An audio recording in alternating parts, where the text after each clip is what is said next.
में जाएंगे तो रोज महंगाई बढ़ रही है। उसके आधार पर आज जो आप चीजें तय कर रहे हैं वो आपको आगे बढ़ जाएगी, दाम बढ़ जाएगा, आपको रेट तो वही मिलेगा जो कंपनी तय किए हुए है। तो इस लिहाज से हम समझते हैं कि ये पूरे किसानों को गुलाम बना लेने वाला कानून है। और इसका उदाहरण हम लोग को चंपारण में कहीं जाने की जरूरत नहीं है। अंग्रेजी जमाने में नील की खेती जो होती थी, एक तो पूरे चंपारण की जमीन को कॉन्ट्रैक्ट पर, लीज पर बेतिया राय से 3 लाख एकड़ जमीन को अंग्रेजों ने ले लिया अपने यहाँ। और उसके बाद से वो खुद नील की खेती करते थे। बाकी किसानों से जो है वो कह रहे थे कि 1 बीघा में 3 कट्ठा करना है और नील का बीज उनको ले लेना है, उसके लिए खाद ले लेना है। और नील कौन खरीदेगा? तो अंग्रेज खरीदेंगे। किस रेट पर खरीदेंगे? तो अंग्रेज जो रेट तय करेगा उस पर खरीद करेंगे। और उस नील की खेती में पूरे किसानों की बर्बादी हो रही थी। इसके खिलाफ पूरा आपको विद्रोह हुआ नील के खिलाफ। और वो चंपारण की जो लड़ाई थी वो देश की आजादी की लड़ाई में बदल गई। नील के किसानों की लड़ाई देश की आजादी की लड़ाई में बदल गई। तो ये कॉन्ट्रैक्ट की खेती जो है वो गुलामी का कानून है, किसानों को गुलाम बना लेने वाला कानून है, किसानों को खेतों को ले लेने वाला कानून है। और जो है किसानों को हर तरह से बर्बाद कर देने वाला कानून है। तो ये मोदी जी ला रहे हैं और रोज रोज वो टीवी पर बोल रहे हैं कि ये जो है जो विरोध कर रहे हैं वो खालिस्तान समर्थक हैं। जैसे जब भी आप कोई लोकतंत्र की बात बोलिएगा, जेएनयू में लड़के पढ़ाई लिखाई की बात कर रहे थे कि फीस काहे बढ़ गया, तो कह रहे थे कि ये जो है देशद्रोही है। कोई आपको ये जो किसान अभी लड़ रहे हैं तो उसको कह रहे हैं कि ये खालिस्तान समर्थक है। तो इस तरीके से जब आपको यहाँ पर डॉक्टर कफील जो है बच्चे मर रहे थे चमकी बुखार से, और जब उन्होंने कहा कि भाई ऑक्सीजन नहीं है हॉस्पिटल में, सरकार इसकी व्यवस्था करे, तो उसको देशद्रोही घोषित कर दिया गया। तो इस तरीके से सरकार के खिलाफ जो भी बात लोग बोलते हैं, यदि वो जनता के खिलाफ में है तो जनता उसका विरोध करेगी। ये कहते हैं कि ये देश के खिलाफ में है और उस पर देशद्रोही कानून से लेके तमाम तरह की चीजों को लाद रहे हैं। तो दिल्ली में इन तीनों काले कानून के खिलाफ ये जनता लड़ रही है, किसान लड़ रहे हैं। और ये जो लड़ाई है किसानों की, वो पूरे देश की लड़ाई है। देश के पूरे किसानों को बचाने की लड़ाई है, खेती बाड़ी को बचाने की लड़ाई है, गरीबों के राशन को बचाने की लड़ाई है, गरीबों के बटाईदारी के जो खेत हैं उसको बचाने की लड़ाई है। जो आपको मास्टर हैं, कर्मचारी हैं, तमाम जो खरीद करके खाने वाले तबके हैं, वो जमाखोरों के शोषण से बच सकें, इसके लिए वो लड़ाई है जो दिल्ली के किसान लड़ रहे हैं। तो मोदी की सरकार उन पर पानी के तोपों की बौछार कर रही है, लाठियां चला रही है, रोज अनाप शनाप आपको आरोप कर रही है। और किसान भी लेके डटे हुए हैं। 40 किसानों की शहादत के बाद भी किसान डटे हुए हैं, ये लड़ाई जीत के जाएंगे। तो हम आपको ये कहना चाहेंगे कि हम सभी लोगों को यहाँ के चंपारण जो है, जो देश की आज़ादी की लड़ाई से जुड़े रहे हैं और तमाम राष्ट्रीय आंदोलनों से जुड़े रहे हैं, हम सभी लोगों को मिल करके यहाँ भी एक बड़े पैमाने पर किसान आंदोलन को जन्म देना होगा, उसको ताकत देनी होगी। और इस लिहाज से अभी हम लोगों की पार्टी ने, भाकपा माले ने, अखिल भारतीय किसान संघर्ष समन्वय समिति ने, ये तमाम लोगों ने फैसला किया है कि हम लोग केंद्र सरकार का जो यहाँ प्रतिनिधि है राज्यपाल, उनको हम लोग घेरेंगे। उनके यहाँ राजभवन मार्च में हम लोग 29 तारीख को चलेंगे पटना, और ये केंद्र सरकार के प्रतिनिधि के पास हम लोग हजारों गांवों से प्रस्ताव पारित करके कि तीनों काले कानून को रद्द करो। हम लोग वहाँ उनको मेमोरेंडम देंगे कि वो दिल्ली की सरकार को भेजे कि बिहार के हजारों गाँव के किसान जो हैं उन्होंने प्रस्ताव पारित किया है इन तीनों काले कानूनों को रद्द करने के लिए। तो हम आपसे यह कहना चाहेंगे यहाँ पर कि यहाँ से आप जाएंगे, पहले तो यहाँ ही हम लोग ये जो प्रधानमंत्री का पुतला है, इसमें संयुक्त रूप से अमित शाह का पुतला है और इसी में अडानी अंबानी का भी पुतला है। 4 सिर है इसके, इस पुतले के, और चारों जो है, एक तरफ अडानी अंबानी है और दूसरी तरफ आपको जो है अमित शाह और प्रधानमंत्री हैं। इसके पुतले को हम लोग अभी जलाएंगे कि तीनों काला कानून वापस लो, और यहाँ से हम लोग शुरुआत कर रहे हैं। और आप लोग यहाँ से जाएंगे अपने अपने गाँव में, तो हर गाँव में अडानी अंबानी और अमित शाह और मोदी का पुतला जलना चाहिए कि हमारा राशन बंद नहीं होगा, है ना। मोदी मुर्दाबाद, है ना। हमारी बटाईदारी छीनने वाला, हमारे खेतों को छीनने वाला, जमाखोरों के हवाले देश को करने वाला, कंपनी राज कायम करने वाला जो मोदी है, ये मुर्दाबाद। और पूरा लोग पुतला दहन करेंगे गांव गांव में, तो सब गांव में होगा पुतला दहन। मोदी का जो लोगों का राशन छीन लेना चाहता है, जो लोगों को खेतों को छीन लेना चाहता है, कंपनियों को देना चाहता है, जो पूरे जितने खरीद के खाने वाले लोग हैं उनको जमाखोरों के हवाले कर देना चाहता है, उसका पुतला जलेगा ना, जलेगा। तो ये चारों का पुतला जलाना है गांव गांव में, और गांव की बैठक करके एक फार्म है उस पर सब लोगों का दस्तखत कराना है। उसको 29 तारीख को हम लोग पटना चलेंगे, हजारों हजार की संख्या में चंपारण से भी लोग चलेंगे, और हम लोग पुतला राजभवन में मार्च करेंगे। और राज्यपाल को जो है हम लोग उस प्रस्ताव को देंगे कि बिहार के किसान जो हैं, हजारों हजार गांवों के जो लोग हैं, उस काला कानून को रद्द करने की मांग कर रहे हैं, इसको दिल्ली सरकार के पास पहुंचाओ। तो ये काम हम लोग को करना है। तो इस काम किया जाएगा ना, सब जगह दस्तखत कराया जाएगा ना, सब जगह दस्तखत कराना है। वो ला लीजिए, उसको ला के बांट दीजिए, वो गाड़ी में है। तो ये कहना चाहेंगे हम कि एक ये अभियान है, तो आप सभी यहाँ से जाने के बाद साथी जो है, ये प्रस्ताव गांव गांव में ग्राम सभा करके पारित करने का, पुतला जलाने का ये काम करेंगे। और आप सभी जानते हैं कि मोदी की सरकार ट्रेन बेच रही है, रेल बेच रही है, इसलिए पहले जो है आप रैली में चले जाते थे ट्रेन से, अब उसमें जनरल टिकट का भी आपको रिजर्वेशन कराना पड़ रहा है, और तमाम पैसेंजर ट्रेनें बंद हैं। तो हम लोग इस सभा से ये भी मांग करते हैं, इस धरना से ये मांग करते हैं कि जल्दी से जल्दी पैसेंजर ट्रेन चले, है ना। ये मांग को आगे बढ़ाया जाए, इसको आंदोलन को हम लोग को आगे बढ़ाना है कि आपको पैसेंजर ट्रेनें चलनी शुरू हो। इसके लिए हम लोग आगे आने वाले दिनों में एक बड़े आंदोलन में जाएंगे। और दूसरी बात हम कहेंगे कि अभी में तो ट्रेन नहीं है, तो हम लोग को बस जोड़ना पड़ेगा पटना जाने के लिए। तो आपस में हम लोग को चंदा करके, कुछ समर्थकों से मांग करके, और तमाम किसान भाई उसमें चलें, और तमाम लोग जो सक्रिय हैं, जो इस कानून को समझते हैं कि ये देश के खिलाफ है, वो तमाम लोग चलें। और हम समझते हैं कि एक बड़ी संख्या में हम लोग पटना चलेंगे 29 तारीख को। तो आप सभी से ये अपील है कि गांव गांव में इसकी बातें शुरू हो जाए। दूसरी बात हम आपसे कहना चाहेंगे कि अभी जो स्थिति है पूरे देश में, मोदी की सरकार जो है वो पूरे तौर पे कंपनी राज कायम करने के लिए लोगों के जुलूस, प्रदर्शन, धरना की आजादी को खत्म किए हुए है।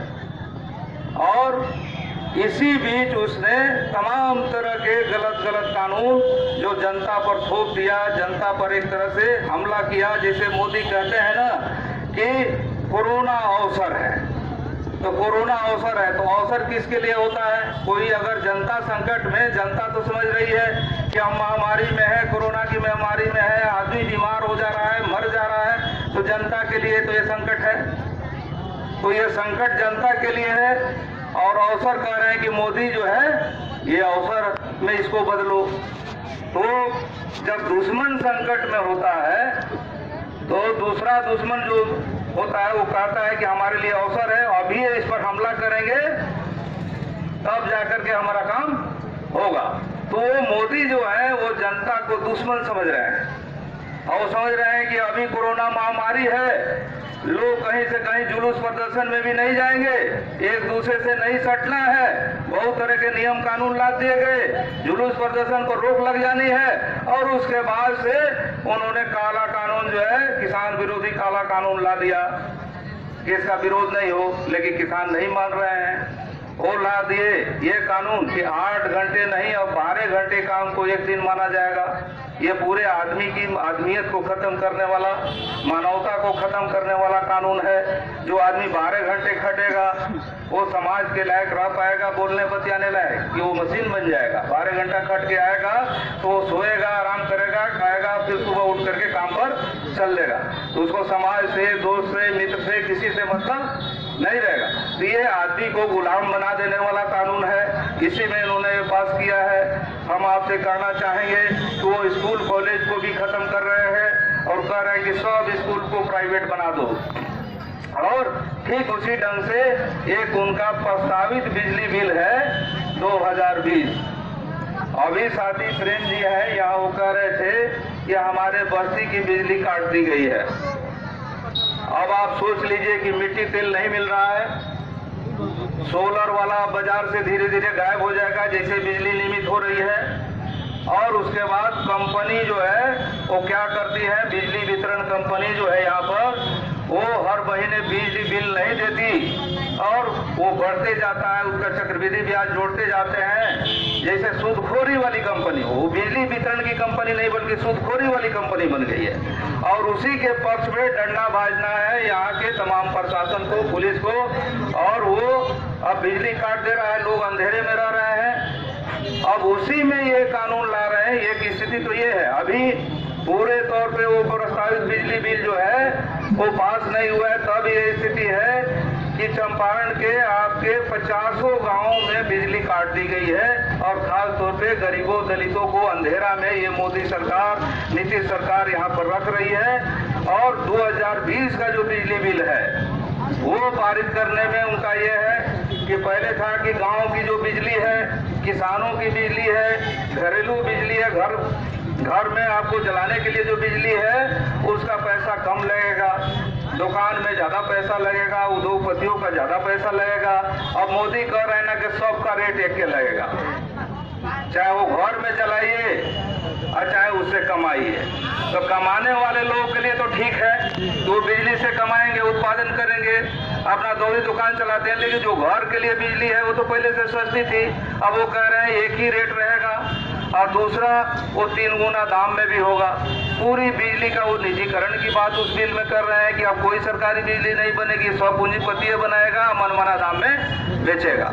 तो एक तरह से अब आपके पास बिजली का कोई विकल्प भी नहीं है, आपको रोशनी के लिए बिजली जलाना ही है और बिजली कंपनियां जितना कहेंगी उतना देना ही है। तो एक तरह से इस कंपनी का, बिजली कंपनी का भी आप गुलाम बनिए। तो इस कानून का भी पंजाब के साथी जो हैं, किसान हैं, वो विरोध कर रहे हैं।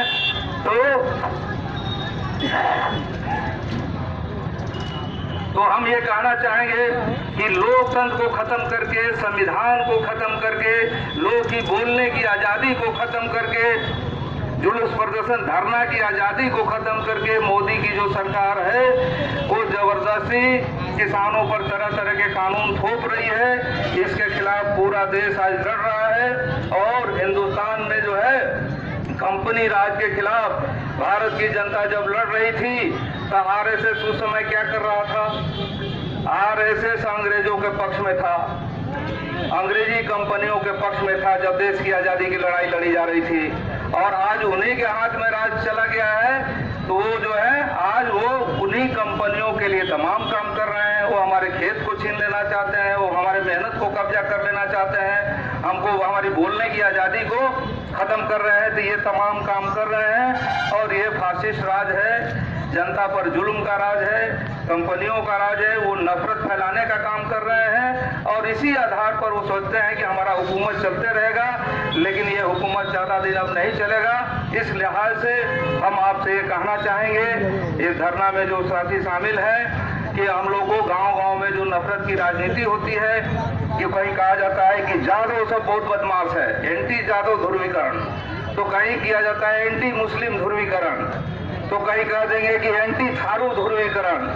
अब ये जो है इस ढंग का ड्रामा हर जगह चलते रहता है, जहां जहां भाजपा के लोग ये सब तमाम नफरत का काम करते रहते हैं। तो इस राजनीति का जो है हम लगता है कि पूरा नाश करना होगा हम लोगों को। तो ये वैचारिक अभियान चले और उसका प्रतीक भी मोदी है जो लोकतंत्र को खत्म कर रहा है। तो हम लोग अपनी बात हम अपनी समाप्त करते हुए ये कहना चाहेंगे कि अपने हम लोग कार्यक्रम की खात्मा यहीं से शुरू करेंगे कि ये मोदी का शाह का पुतला दहन से, अडानी अंबानी का पुतला दहन से, और यहाँ से जाकर के गांव-गांव में भी करेंगे और पटना चलने की बड़ी पैमाने पर तैयारी करेंगे।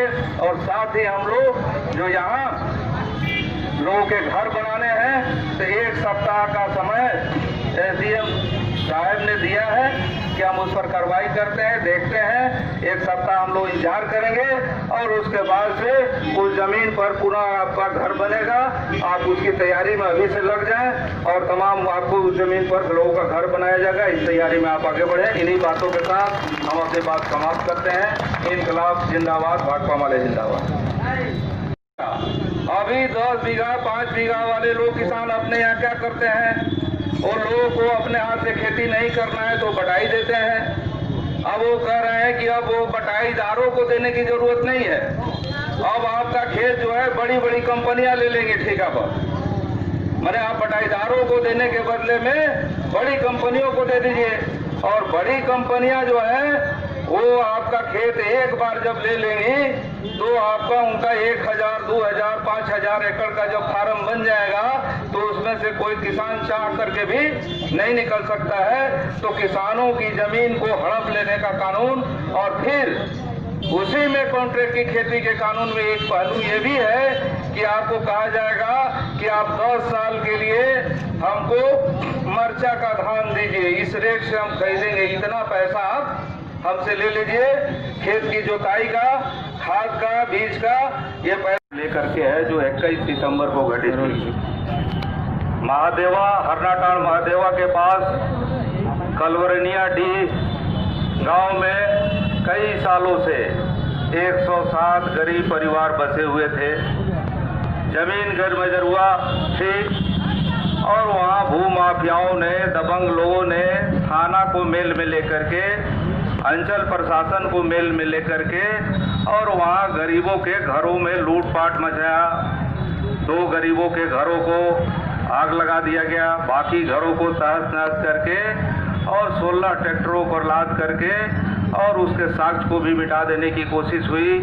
और इस क्रम में जब गरीब लोग थाने पर पहुंचे कि हमारे साथ इस ढंग का अत्याचार हुआ है, तो थाना अध्यक्ष ने कहा कि वो जो थाना जो जमीन है जिस पर आप बसे हुए हैं वो हमारे इलाके में नहीं है। सभी लोग जानते हैं कि सभी थाना अध्यक्षों को उनका नक्शा उनके पास दिया जाता है, थाना में उपलब्ध रहता है कि कौन सा इलाका उनका है, वहाँ चौकीदार होते हैं, ये तमाम व्यवस्था रहती है कि कौन इलाका किनका है, किस थाना क्षेत्र में पड़ता है। लेकिन वो टाल मटोल कर किया जाता रहा, कई दिनों तक FIR नहीं हुआ। अंत में जब हम बगहा SP से मिले उनके कार्यालय में और बातें हुई, तब उनके आदेश पर एक FIR हुआ। लेकिन उस FIR के बावजूद उस समय जनता ने भी एक बड़ा जुलूस निकाला। इस प्रतिरोध के बाद FIR हुआ और उसके बाद भी आपको थाना के द्वारा उसमें केवल चोरी का कुछ दफा लगा करके और पूरे केस को रफा दफा कर दिया गया। और CO के द्वारा जो बरसों से ये मांग की जा रही थी कि वहाँ गरीब लोग जो बसे हुए हैं उनको पर्चा दिया जाए, वो घर में जरूर जमीन है। हम आपसे ये कहना चाहेंगे कि अभी विधानसभा में जो राज्यपाल का अभिभाषण पढ़ा जा रहा था, जो भाजपा सरकार का, जदयू की सरकार का एक तरह से वक्तव्य था, आगे की योजना थी, उसमें अपनी उपलब्धियों का जिक्र करते हुए कहा गया है कि हमने लाखों गरीबों को आवासीय जमीन दे दिया है। लेकिन आपने बगहा की धरती पर क्या देखा? कागज में तो वो चीजें हैं, लेकिन आपने देखा कि यहाँ 107 घरों को उजाड़ दिया गया। कहीं आपने देखा है कि कैसे जल जीवन हरियाली के नाम पर सैकड़ों गरीबों के घरों को जो तालाब के किनारे, नहर के किनारे, आहर पोखर पर ये गैर मजरूआ ज़मीन पर थे, उनको उजाड़ दिया गया, उनको कहीं बसेरा नहीं दिया गया। तो यहाँ भी ये काम हुआ। और ये नीतीश बाबू की जो सरकार है, ये जो भाजपा की सरकार है, गरीबों को उजाड़ने के काम में लगी है। सभी कुछ लोग जानते हैं कि बिहार में जितने गरीब बसे हुए हैं उसमें 1/3 गरीबों के पास उनके ज़मीन के कागज नहीं है और वो गैर मजरूआ ज़मीन में बसे हुए हैं। यदि 100 घर गांव में गरीबों के हैं तो उसमें से कम 30 घर, 25 घर ऐसे हैं घर जिनके ज़मीन के कागज नहीं हैं और वो बरसों से पुश्तैनी तौर पे बसे हुए हैं। सरकार की ये जवाबदेही बनती है कि उन ज़मीन के कागज वो दें, लेकिन सरकार तो बड़े लोगों की है, अमीरों की है। और अमीर जब चाहते हैं कि तुम हमारे ज़मीन के सामने गैर मजरूआ ज़मीन पर है तो वो उनको उजाड़ दें। वो शहरों में ये अभियान चला रहे हैं। शहर में आप देख रहे हैं बगल में कि कैलाश नगर है, ये केसरे हिंद की ज़मीन है, ये रेलवे विभाग के पास है और उसका नेचर जो है वो बदल गया। जब छितौनी बगहा पुल हुआ करता था तब वो आपको रेलवे के पास वो ज़मीन हुआ करती थी। बाद में धनहा क्षेत्र के जो लोग हैं, ठकराहा क्षेत्र के लोग हैं, बहुत सारे इलाके के जो रेता के लोग थे जिनका आपको घर कट गया और वो लोग आके बास करने लगे, खाली ज़मीन थी, वो 10,000 परिवार आज बस गए। अब सवाल ये है कि उसको उस ज़मीन का नेचर बदल गया, वहाँ एक घनी बस्ती हो गई, लेकिन सरकार उनको नोटिस पर नोटिस देती है कि आप लोग यहाँ घर खाली करिए। हम लोगों की पार्टी ने पिछले बार भी प्रोटेस्ट किया कि ज़मीन का नेचर बदल गया है। आप उस ज़मीन का, कैलाश नगर की ज़मीन का पर्चा दीजिए लोगों को, उनको कानूनी मान्यता दीजिए और ये नोटिस भेजना बंद करिए। ये यहाँ धर्मेंद्र प्रधान जो हैं, केंद्रीय मंत्री रहे हैं, वो आए थे, उन्होंने कहा था कि आप भाजपा को MP इलेक्शन में वोट दीजिए और हम कैलाश नगर के लिए रास्ता प्रशस्त करेंगे कि ये जो ज़मीन है, ये जो ज़मीन जहाँ बसे हुए हैं उनके नाम कर दी जाए। लेकिन आपने देखा कि ऐसा नहीं हुआ। फिर बाद में नोटिस भेजी जाती रही है और मामला लटका हुआ है। तो गरीबों के वास की ज़मीन का सवाल पूरे बिहार में, लाखों लाख गरीबों के वास की ज़मीन का जो सवाल है वो लटका हुआ है। जो जहां बसा हुआ है उसके ज़मीन के भी कागज़ नहीं है और ज़मींदारों द्वारा, अपराधियों द्वारा उनको उजाड़ने की बार बार कोशिश भी होती रही है और बहुत सारे जगहों पर सरकार ने उनको मदद दे करके ज़मींदारों के पक्ष में गरीबों को उजाड़ा भी है, जो आपको बगहा में आपको दिखाई दे रहा है, हरना टांड़ के बगल महादेवा में। तो हम इस धरना के माध्यम से यहाँ मौजूद हैं गरीब लोग जिनके घरों को उजाड़ा गया है, वो ये मांग करने आए हैं। उस समय तो चुनाव था, आचार संहिता लग गया, SP क्या हमारे हैसियत पर वो FIR हुआ, लेकिन उसके बाद आचार संहिता लगा और फिर चुनाव की घोषणा हो गई। हमको भी चुनाव लड़ना था, हम भी उस क्षेत्र में लग गए, लेकिन अब ये फिर लड़ाई होगी और ये लड़ाई तब तक होगी जब तक वहाँ गरीब बस नहीं जाते हैं। फिर गरीबों का वहाँ घर नहीं बन जाता है, तब तक ये लड़ाई रहेगी। हम आपसे ये कहना चाहते हैं कि ये लड़ाई जो है सड़कों पर भी होगी, वहाँ ज़मीन पर भी होगी, अनुमंडल प्रशासन के सामने भी होगी और बिहार के विधानसभा में भी ये लड़ाई होगी। और बिहार के विधानसभा में इस अंचलाधिकारी को बर्खास्त करने के लिए, इस दरोगा को, लौकरिया के दरोगा को बर्खास्त करने के लिए, उस पर कार्रवाई करने के लिए विधानसभा में सवाल उठेगा। हम आपसे ये कहना चाहेंगे कि जो भी आपको नौकरशाह हैं, जो समझते हैं कि वो जो मन में आएगा सो करते रहेंगे, वो नहीं चलने दिया जाएगा। पश्चिम चंपारण में जनता की ताकत से उन पर लगाम लगाया जाएगा और इसकी जरूर कागजाती तमाम कानूनी प्रक्रिया वो विधानसभा में भी पूरी कराई जाएगी। और इस लिहाज से हम आप तमाम साथियों को कहना चाहेंगे कि आप कहीं भी कोई काम गैर कानूनी हो रहा है तो गांव-गांव के लोग जागरूक होइए और गांव-गांव में एक अभियान चले और इसका रास्ता बने कि आपको हर चीज में नियंत्रण दो। यदि हम लोग जीते, हमको गरीबों ने, आपको वहाँ के गरीब जीते हैं, हमको गरीबों ने वोट दिया है। सिकटा विधानसभा में हम लोगों ने कुछ नियम बनाया है, उस पर हम लोग अब चलना शुरू किए हैं। जैसे हम लोग गांव-गांव में निगरानी समिति बनवा रहे हैं कि इंदिरा आवास में घूस लगता है 10,000 20,000, तो कैसे कंट्रोल होगा। तो हुआ है ये कि गांव के पूरे लोग बैठे, उसमें वार्ड को बुलाया जाए, उसमें मुखिया को बुलाया जाए और जरूरत पड़े तो वीडियो को भी, बड़ा पंचायत लेवल पर जब कार्यक्रम हो तो उसमें बुलाया जाए, अंचलाधिकारी को बुलाया जाए और लोग अपनी बात रखें कि ये घूस लगता है, आप समस्या का समाधान करिए। वो क्या जवाब देते हैं कि कौन इसका जवाबदेह है, हम समझते हैं कि सब मिल के करते हैं और इस लिहाज से जब जनता जागरूक हो जाएगी तो उन पर नियंत्रण लगेगा। हम लोग इस तरीका से बढ़ेंगे वहाँ पर और हम कहना चाहेंगे कि यहाँ भी ये तमाम लोगों पर लगाम लगाने के लिए हम लोगों को बढ़ना होगा।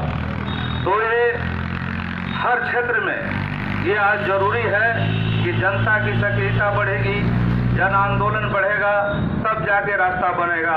हम ऐसा क्यों कहते हैं?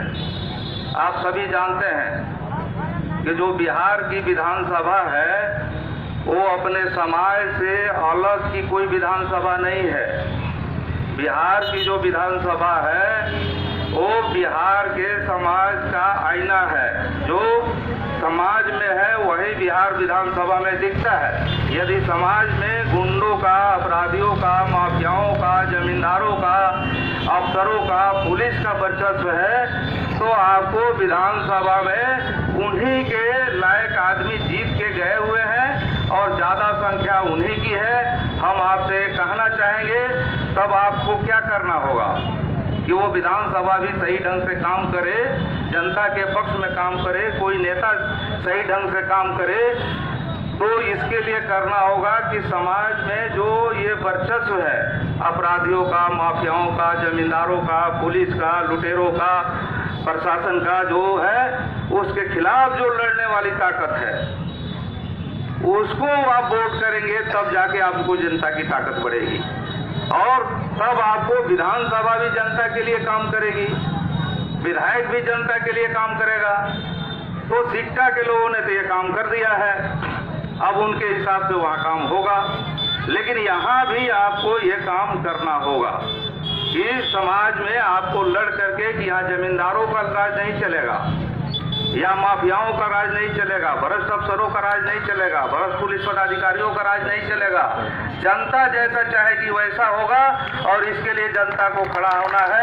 इसके लिए आप गांव-गांव में संगठन बनाएं, पूरे पार्टी को ताकतवर बनाएं और भाकपा माले ही अकेली पार्टी है जो ये काम कर सकती है। इस लिहाज से हम आप तमाम लोगों से कहेंगे कि अभी पार्टी का सदस्यता अभियान चल रहा है, आप सभी साथी जो है वो सदस्यता अभियान में जुट जाएं और गांव-गांव में आपको सदस्यता अभियान चले। दूसरी बात हम आपसे कहना चाहेंगे कि अभी दिल्ली को आप देख रहे हैं कि पंजाब के किसानों ने, हरियाणा के किसानों ने, राजस्थान के किसानों ने, पश्चिम उत्तर प्रदेश के किसानों ने दिल्ली को घेर लिया है।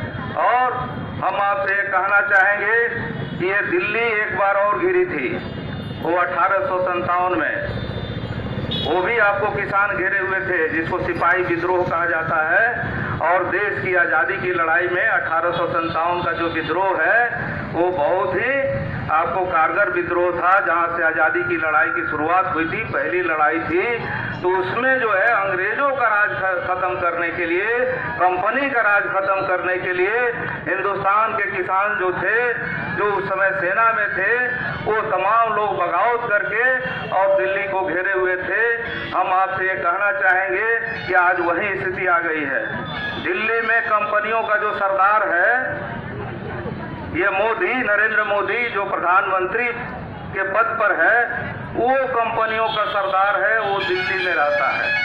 और इस लिहाज से जो है पूरे किसान जो है दिल्ली को घेरे हुए हैं कि हमारे खिलाफ तुम कानून बनाया है, उस कानून को वापस लो।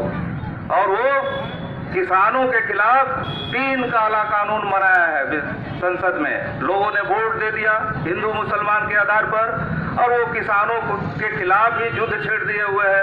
किसानों पर ही हमला कर रही है सरकार संसद में जबरदस्ती।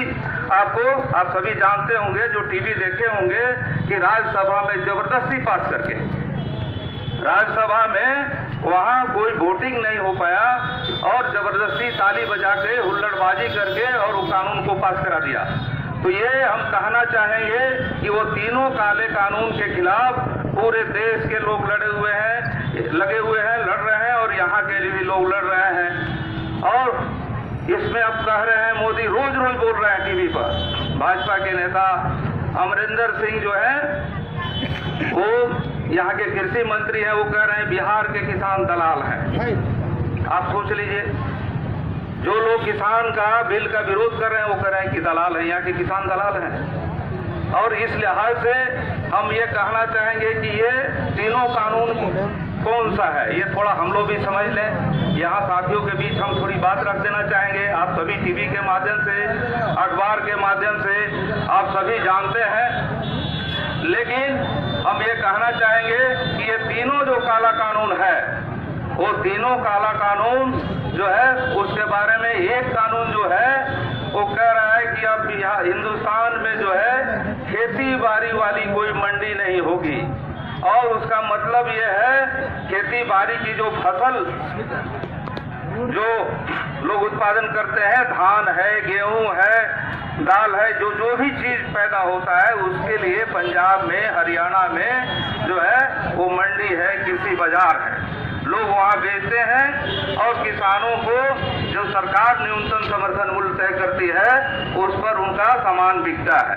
जैसे बिहार में धान का न्यूनतम समर्थन मूल्य 1868 रुपया है। अब पंजाब में क्या होता है, यदि वहाँ 1868 रुपया धान का मूल्य है, तो पंजाब के किसान कृषि मार्केट में ले जा करके कृषि मार्केट में वो धान ले जाते हैं और सरकार को वहाँ 1868 रुपया खरीदना पड़ता है। बिहार में क्या है, बिहार में भाजपा और नीतीश की सरकार ने 2006 में कृषि मंडी को खत्म कर दिया, और इस लिहाज से बिहार में धान का दाम घोषित हो जाता है कि 1868 रुपया उसका धान इस साल का दाम है। लेकिन कोई किसान जो है 1868 रुपये में वो अपना धान नहीं बेचा है। 1200 से लेके 1100, 1100 रुपये में धान लोगों को बेचना पड़ा है। तो वो कह रहे हैं, यहाँ के जो सुशील मोदी है, नीतीश है, वो कह रहे हैं कि भाई ये काम जो केंद्र की सरकार आज दिल्ली में कर रही है, वो काम तो हम 2006 में ही कर दिए, हम बहुत बहादुर हैं, है ना। इतने सालों के बाद आपको दिल्ली में भाजपा को वही काम कर रही है जो हम 2006 में किए हुए हैं। और वो कह रहे हैं कि किससे बिहार के किसानों को फायदा हुआ है। मोदी जी कह रहे हैं कि प्रधानमंत्री और भाजपा के जो बड़े बड़े नेता हैं, वो कह रहे हैं कि बिहार में जो कृषि मार्केट की व्यवस्था खत्म हुई, इससे जो है किसान आजाद हो गए, खुले बाजार में अपना धान किसी को बेच सकते हैं, और इस बेचने से उनको ज़्यादा लाभ हुआ है और बिहार के किसान मालो माल हो गए हैं। तो हम ये कहना चाहेंगे कि बिहार के किसान हिंदुस्तान के सबसे बदहाल किसान हैं, और सबसे ज़्यादा किसानों की हालत जो है वो बिहार में खराब है। और इस लिहाज से पंजाब के भी किसान नेता आ रहे हैं बिहार में, और पंजाब में भी वहाँ दिल्ली बॉर्डर पर नारा लग रहा है कि ये बिहार बनाना चाहते हैं पंजाब को भी, पंजाब को बिहार नहीं बनने देना है। ये वहाँ नारा लग रहा है। वहाँ जो दिल्ली बॉर्डर पर जो लोग हैं, किसान हैं, वो ये बात बोल रहे हैं कि यहाँ भाजपा की सरकार ने बिहार में किसानों को बर्बाद कर दिया है। अब 1868 रुपया घोषित है और मिलता है 1200 रुपया। कितना घाटा लगा, तो 668 रुपया वो किसान को 1 क्विंटल पर घाटा लग गया। यही कह रहे हैं कि खुला बाजार में बेचने से फायदा हो गया। तो ठीक इसी ढंग से वो न्यूनतम जो समर्थन मूल्य का कानून है, उसको खत्म करना चाहते हैं। ये कृषि मंडी के कानून को बना करके कि कृषि मंडी आप नहीं रहेंगे, तो एक तो उसमें ये बात है। जिसको वाणिज्य और मूल्य संवर्धन का आपको कानून बताया जा रहा है। दूसरा कानून में है जो कह रहे हैं कि अब जो है पूंजीपतियों को लाखों टन अनाज खरीद करके अपने गोदाम में रखने का छूट मिलेगा। पहले था कि जो आवश्यक वस्तु अधिनियम के तहत देश में जो है वो आलू है, प्याज है, तेल है, लहसुन है, आटा है, चावल है, जो आवश्यक जरूरी चीजें हैं, उसको एक सीमा से ज्यादा कोई अपने गोदाम में रख करके पूंजीपति जमाखोर नहीं रख सकता। लेकिन मोदी जो है जमाखोरों के लिए कानून बना रहे हैं कि लाखों टन अडानी अंबानी जैसे पूंजीपति जो है वो लाखों टन अनाज खरीद करके अपने गोदामों में रख लेंगे, आलू प्याज रख लेंगे और मनमाने रेट पर बेचेंगे। तो ये कहा जा रहा है कि भाई ये तो किसानों के फायदा के लिए हम कर रहे हैं, लेकिन इसमें होता क्या है? अब आप सोच लीजिए कि आलू अभी जो है, आलू जो आप खा रहे हैं ये 20 दिन पहले किस रेट से बाजार से लेते थे?